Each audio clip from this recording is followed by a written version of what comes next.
നിങ്ങളെ ഞാൻ 2 ദിവസമായിട്ട് തേടുമായിരുന്നു നിങ്ങളെ. നിങ്ങളുടെ കയ്യിൽ നിന്ന് ഞാനൊരു ടിക്കറ്റ് എടുത്തില്ലേ, 133, 338. അതിന് 10 ലക്ഷം രൂപ പ്രൈസ് അടിച്ചിരിക്കുന്നു. എന്റെ ടിക്കറ്റ് വരാൻ 10 ലക്ഷം രൂപ 10 ലക്ഷം അടിച്ചു.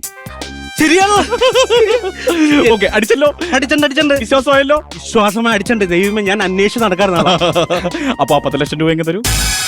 എങ്ങനെ 10 ലക്ഷം രൂപ എങ്ങ് തരൂ. എന്റെ കയ്യിലില്ല തരാൻ.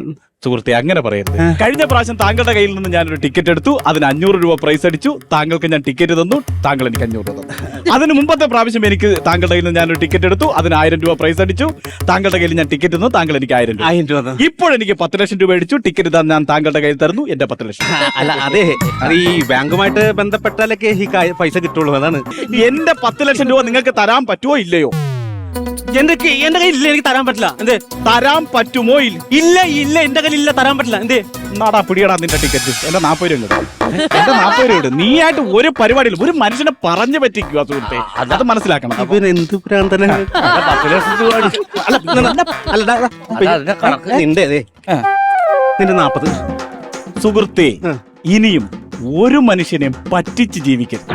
ആര് പറ്റി താൻ പറയണ? പറ്റിച്ച് ജീവിക്കരുത്. അല്ലടോ, താൻ 10 ലക്ഷം രൂപ ടിക്കറ്റ് എന്ത് പ്രാന്തനാന്നാലോചന.